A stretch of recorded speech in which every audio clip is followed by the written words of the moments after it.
आज की यह वीडियो स्पोर्ट्स ट्रेनिंग पे आधारित है और इस वीडियो को लेकर मैं कई वीडियो डालूंगा स्पोर्ट ट्रेनिंग से रिलेटेड। और यह जो क्वेश्चन होंगे आपके लिए हर एग्ज़ाम के लिए फ़ायदेमंद होंगे तथा स्पोर्ट ट्रेनिंग का 200 क्वेश्चन मैं कवर करूंगा। इसलिए आप लोग मेरी हर वीडियो को देखिएगा और पूरी दिखिएगा वीडियो, इसको स्किप ना करिएगा ताकि आप लोग को अच्छे अच्छे टर्म मिलेंगे और अच्छा नॉलेज इसमें डेवलप कर होगी। तो इसी वीडियो के थ्रू मैं आप लोग का स्पोर्ट ट्रेनिंग से संबंधित कॉन्सेप्ट को क्लियर कराऊंगा। जो क्वेश्चन नंबर 1 है इस वीडियो का स्पोर्ट्स ट्रेनिंग के, training is a universal teaching learning phenomena and its aim for an athlete. यानी टीचिंग जो है, ट्रेनिंग जो है एक सार्वभौमिक टीचिंग और लर्निंग फिनोमिना है और जिसका उद्देश्य एक एथलीट के लिए होता है। यानी ट्रेनिंग एक यूनिवर्सल सार्वभौमिक टीचिंग और लर्निंग फिनोमिना है जो एक एथलीट के लिए उद्देश्य उसकी होती है क्या, फिजिकल कंडीशन यानी शारीरिक अनुकूलता, बी हेल्थ एंड फिटनेस, और सी है मसल एनर्जाइजिंग, और डी है परफॉर्मेंस इन्हांसिंग। तो इस पे स्पोर्ट्स ट्रेनिंग का मेन जो एम होता है परफॉर्म इन्हांसिंग होता है। तो ऑप्शन नंबर डी सही है। क्वेश्चन नंबर 2 है इन इट्स ब्रॉडेस्ट सेंस, यानी कि एक विस्तृत सेंस में देखा जाए, विस्तृत रूप से देखा जाए, in its broadest sense sport training is the physical, technical, intellectual, psychological and moral preparation of an athlete by means of. Means माने साधन होता है। यानी कि विस्तृत सेंस में देखा जाए तो प्रशिक्षण, स्पोर्ट्स ट्रेनिंग, खेल प्रशिक्षण फिजिकल, टेक्निकल, इंटेलेक्चुअल, साइकोलॉजिकल और नैतिक प्रिपरेशन है। और उसके किसके द्वारा एक एथलीट का नैतिक प्रिपरेशन होता है, इंटेलेक्चुअल प्रिपरेशन होता है। तो ऑप्शन नंबर ए में है गेम और स्पोर्ट्स, और बी है फिजिकल एक्सरसाइज, सी है स्किल प्रैक्टिस और डी है लर्निंग बेसिक्स। तो इसमें ऑप्शन नंबर बी सही होगा। यानी ऑप्शन नंबर बी सही है। फिजिकल एक्सरसाइज के द्वारा ही टेक्निकल, इंटेलेक्चुअल, साइकोलॉजिकल, मोरल एक एथलीट का इन्हांस होता है। क्वेश्चन नंबर 3 है besides being throughoutly systematic sport training is very. यानी कि कहा गया है कि स्पोर्ट्स ट्रेनिंग जो है एक सिस्टमेटिक यानी क्रमबद्ध प्रोसेस प्रक्रिया के अलावा भी है। क्या है? जनरल इन नेचर, प्राकृतिक में सामान्य है, कॉमन टू एथलीट्स के लिए कॉमन है, सी है पर्सनल टू ईच एथलीट, प्रत्येक एथलीट के लिए व्यक्तिगत है, और common to all athlete in sports यानी कि सभी स्पोर्ट्स के लिए कॉमन है। तो ऑप्शन नंबर डी सही होगा। क्वेश्चन नंबर 4 है कि sedentary individual who participate in no sports activity during the week and then suddenly play 3 set of tennis on Sunday are known as. यानी कहा है कि सेडेंट्री एक कामकाजी पुरुष, एक व्यक्ति किसी भी स्पोर्ट्स में एक वीक तक पार्टिसिपेट नहीं करता है, और अचानक वह संडे को टेनिस का 3 सेट खेलता है, 3 सेट खेलता है, तो उसे क्या कहेंगे? तो ऑप्शन नंबर ए है टाइम टाइगर्स बोलेंगे, या वीकेंड वॉरियर बोलेंगे यानी कि साप्ताहिक योद्धा बोलेंगे, या फिटनेस फ्रेक्स बोलेंगे, या एमेच्योर एथलीट बोलेंगे। तो ऑप्शन नंबर डी सही है। उसको साप्ताहिक वॉरियर्स, वीकेंड वॉरियर्स बोलेंगे, साप्ताहिक योद्धा बोलेंगे। क्वेश्चन नंबर 5 है sport training is a long term phenomena, यानी लंबे समय की प्रक्रिया है, एंड देयर आर, यानी कि स्पोर्ट्स ट्रेनिंग कोई छोटे टर्म की प्रक्रिया नहीं, एक लॉन्ग टर्म प्रक्रिया है। क्योंकि नो शॉर्टकट इन इट, इसमें कोई शॉर्टकट नहीं होता। तो ऑप्शन नंबर ए सही है। एक लंबे समय की प्रक्रिया है, इसमें कोई शॉर्टकट नहीं होता। अगर आपको परफॉर्मेंस इन्हांस करना है, अच्छा एथलीट बनना है, तो आपको लंबे समय तक अच्छी ट्रेनिंग लेना पड़ेगा, उसका शॉर्टकट कोई ऑप्शन नहीं है। क्वेश्चन नंबर 6 है, to prevent injury causes by to rapid increase, bracket में दिया है overload. To prevent injury causes by rapid increase load athlete are generally advise to follow.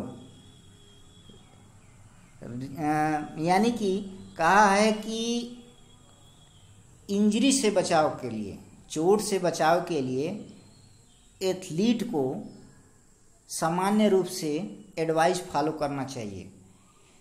चोट से बचाव के लिए एथलीट को सामान्य रूप से फॉलो करना चाहिए क्या? Psychologist advice. Option number A है साइकोलॉजिस्ट एडवाइस, यानी कि जो मनोवैज्ञानिक हैं उनके निर्देश को, सलाह को, कोच के डायरेक्टिव को, कोच के दिशा निर्देश को। सी है 10% रूल को, यानी 10% नियम को। और डी है प्रीमीडिएट ट्रेनिंग शेड्यूल को, और प्रीमीडिएट जो पहले ट्रेनिंग शेड्यूल बना है उसको फॉलो करना चाहिए। तो ऑप्शन नंबर सी सही है। इंजरी से बचाव के लिए 10% रूल को फॉलो करना जरूरी होता है।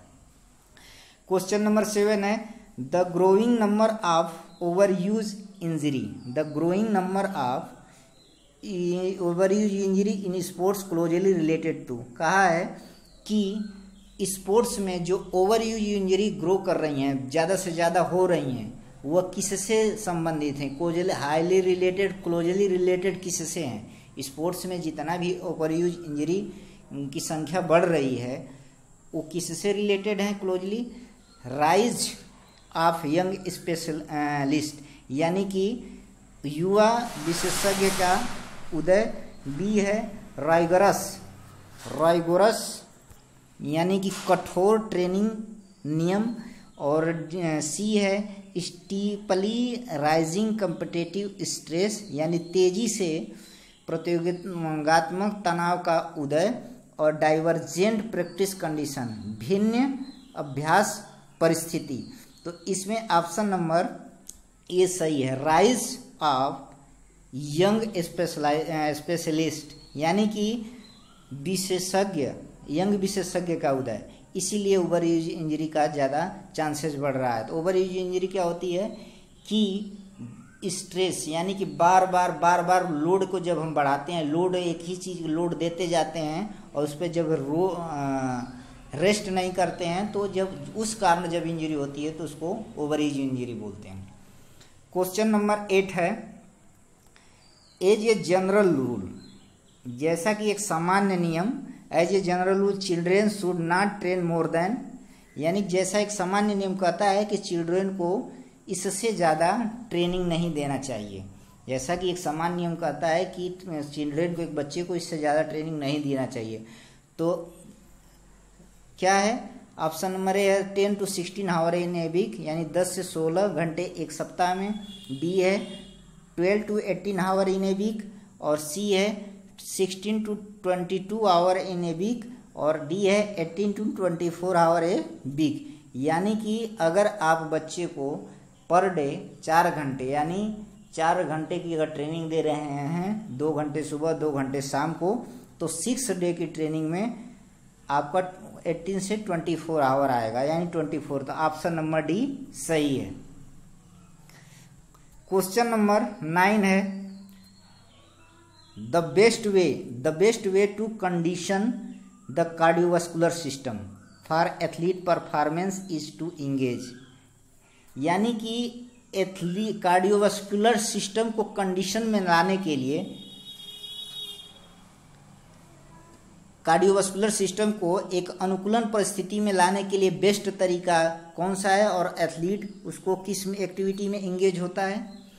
Ballistic exercise. बैलिस्टिक एक्सरसाइज वो होती है जिसमें स्पीड मूवमेंट हो, बैलिस्टिक बोलते हैं। जैसे किक मारना, उसको बैलिस्टिक एक्सरसाइज बोलते हैं। यौगिक प्रैक्टिस योगा। एरोबिक एक्सरसाइज जो प्रेजेंस ऑफ ऑक्सीजन में हो, ऑक्सीजन की उपस्थिति में एक्सरसाइज हो।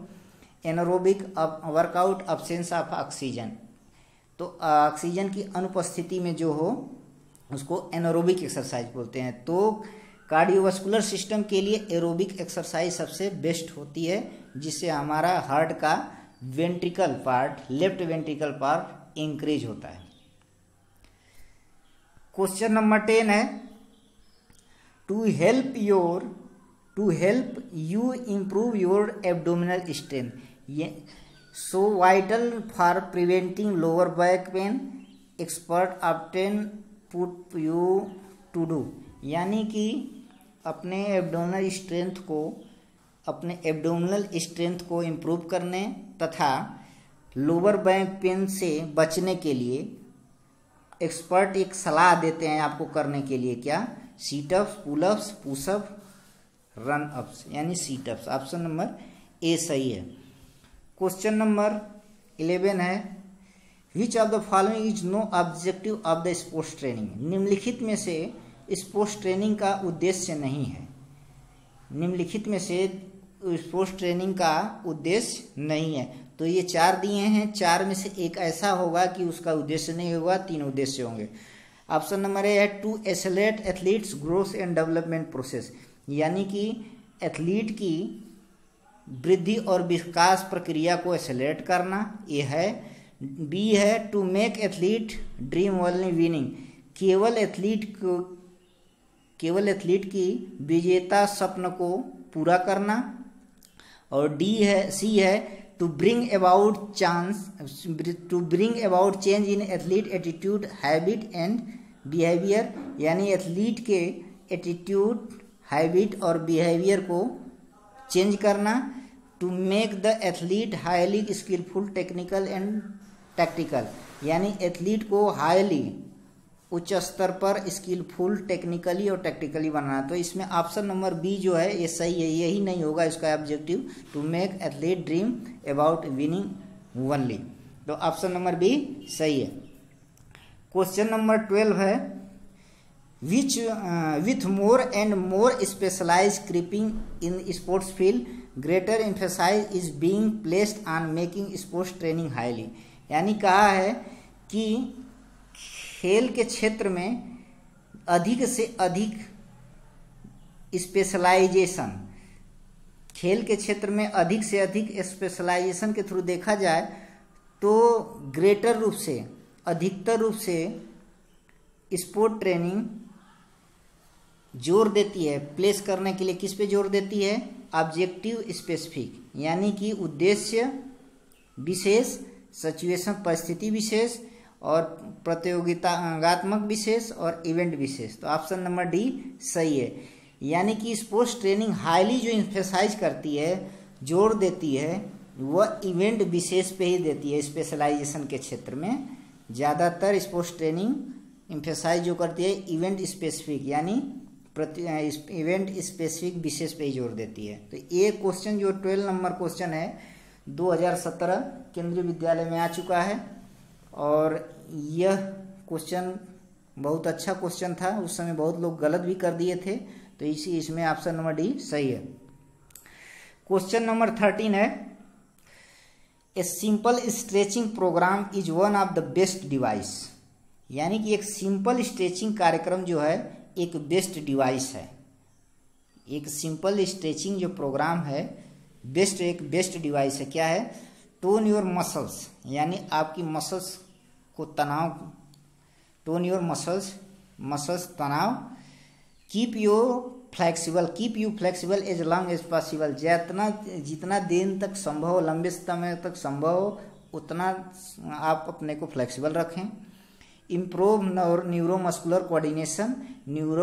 कोऑर्डिनेशन का इम्प्रूव, अटेन डायनेमिक बैलेंस, यानी गतिशील संतुलन को प्राप्त करना। तो ऑप्शन नंबर बी सही है, keep you flexible as long as possible, अपने आप को लंबे समय तक फ्लेक्सिबल रखना।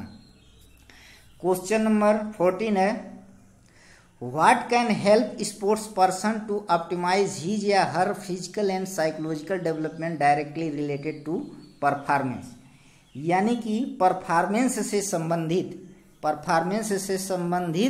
प्रत्यक्ष रूप से, डायरेक्टली प्रत्यक्ष रूप से स्पोर्ट्स पर्सन को कौन फिजिकली और फिजियोलॉजिकली डेवलप करने में हेल्प कर सकता है। प्रत्यक्ष परफॉर्मेंस से संबंधित प्रत्यक्ष रूप से स्पोर्ट्स पर्सन को कौन फिजिकली और फिजियोलॉजिकली उसको हेल्प कर सकता है। तो ऑप्शन नंबर ए है training harder and still harder, यानी प्रशिक्षण कठोर और ज़्यादातर कठोर। बी है सेटिंग मोर चैलेंजिंग गोल, अधिक चैलेंजिंग गोल का सेटिंग, लक्ष्य को निर्धारण। और सी है training at overload with proper goal setting, उचित गोल सेटिंग के साथ ट्रेनिंग, ओवरलोड ट्रेनिंग, उचित गोल सेटिंग के साथ ओवरलोड ट्रेनिंग। और डी है follow coach directive in letter and spirit, यानी कोच के दिशा निर्देशों को भावनात्मक रूप से फॉलो करना। तो ऑप्शन नंबर सी सही है इसमें, training at overload with proper goal setting. Question number 15 है what minimum amount of fluid should young athlete drink for each pound of weight loss during exercise, यानी कि एक्सरसाइज के जब कोई खिलाड़ी, कोई एथलीट वेट लॉस करता है, वजन कम करता है, तो एक्सरसाइज के समय उसको अपने वजन के प्रत्येक पाउंड के हिसाब से कम कितना फ्लूइड, यानी वाटर जो भी हो फ्लूइड लेना चाहिए। जब कोई खिलाड़ी, एथलीट अपना वेट लॉस करना चाहता है तो एक्सरसाइज के समय उसके प्रत्येक पाउंड वजन के हिसाब से कितने फ्लूइड लेना चाहिए। तो ऑप्शन नंबर ए है 10 औंस, यानी 10 औंस, 12 औंस और 14 ounce, 16 ounce. Option number D सही है, 16 औंस। और 1 औंस की बात कर दें तो 1 औंस में 28.35 ग्राम होता है। 1 औंस में 28.35 ग्राम होता है। क्वेश्चन नंबर 16 है कि which of the following is the key to increase muscular development, निम्नलिखित में से कौन सा ऐसा की है, कुंजी है जो मस्कुलर डेवलपमेंट करती है, मांसपेशी का विकास करती है। तो एक्स्ट्रा जेनेटिक पोटेंशियल, अतिरिक्त जेनेटिक क्षमता, एक्स्ट्रा एक्सरसाइज और एक्स्ट्रा रेस्ट एंड रिलैक्सेशन, अतिरिक्त आराम और रिलैक्सेशन, एक्स्ट्रा न्यूट्रिशन, अतिरिक्त पोषण। तो ऑप्शन नंबर बी सही है, एक्स्ट्रा एक्सरसाइज आपके मसल्स को इंक्रीज करती है। तो ऑप्शन नंबर बी सही है। क्वेश्चन नंबर 17 है रिलैक्सेंट, यानी आरामदायक, जिसे बोलते हैं रिलैक्सेंट, आरामदायक, सच एज एल्कोहल शराब को रिलैक्सेंट बोलते हैं, बीटा ब्लॉकर को भी रिलैक्सेंट बोलते हैं। जैसे relaxant such as alcohol and beta blocker are most often used as performance enhanced by adult athlete in such sport, यानी कि रिलैक्सेंट के रूप में जैसे अल्कोहल हो गया, बीटा ब्लॉकर हो गया, मोस्टली प्राय किस स्पोर्ट्स में एथलीट यूज करता है, परफॉर्मेंस इनहांस करने के लिए, बढ़ाने के लिए किस स्पोर्ट्स में एथलीट प्राय यूज करता है। तो आर्चरी हो गया, तीरंदाजी, रेसलिंग, कुश्ती, स्विमिंग और बॉलिंग। तो ऑप्शन नंबर ए सही है। इसको इसलिए यूज किया जाता है कि इसमें आपका ब्लड प्रेशर जो होता है लो हो जाता है। जब ब्लड प्रेशर लो होगा तो आपका कंसंट्रेशन बढ़ेगा। कंसंट्रेशन बढ़ाने के लिए आर्चरी में आप लोग को आर्चरी और शूटिंग में बहुत ज़्यादा जरूरी होता है, तो इसलिए बीटा ब्लॉकर और एल्कोहल का यूज करते हैं। और इस वीडियो का लास्ट क्वेश्चन है कि क्वेश्चन नंबर 18, इस वीडियो का ये लास्ट क्वेश्चन है और इससे आगे भी मैं वीडियो कंटिन्यू करूंगा और हर वीडियो के नीचे मैं कोशिश करूंगा डिस्क्रिप्शन देने का कि आप लोग वहां से लिंक प्राप्त करें और मेरी जो 200 क्वेश्चंस की वीडियो हैं आप लोग को प्राप्त हो। और उसी 200 क्वेश्चन के चलते मैं और क्वेश्चंस को भी एक्सप्लेन करूंगा ताकि 200 क्वेश्चन के चलते आपको और एक्स्ट्रा नॉलेज मिले। तो क्वेश्चन नंबर 18 है, बाई एंड लार्ज यानी सामान्यतः sports training considered is in, यानी कि सामान्यतः स्पोर्ट्स ट्रेनिंग को कंसीडर किया जाता है, स्पोर्ट्स ट्रेनिंग पर सोच विचार किया जाता है किस रूप में, प्रैक्टिसिंग अफेयर यानी अभ्यास मामले, टैगनिंग प्रोसेस इट मीन्स कि ज़्यादा, ट्रैगनिंग प्रोसेस का मतलब होता है कठोर प्रक्रिया, कठिन प्रक्रिया, जटिल प्रक्रिया, और एजुकेटिव अफेयर शैक्षणिक मामले, और लाइफ लॉन्ग प्रोसेस लंबे समय तक की प्रक्रिया। तो ऑप्शन नंबर सी सही है, एजुकेटिव प्रक्रिया मामले के रूप में इसको कंसीडर किया जाता है। तो यह वीडियो का लास्ट क्वेश्चन था और मैं इसी तरह कंटिन्यू करूंगा आप लोग के सामने वीडियो, और सारी वीडियो आप देखने की कोशिश करिए। Thanks for watching video.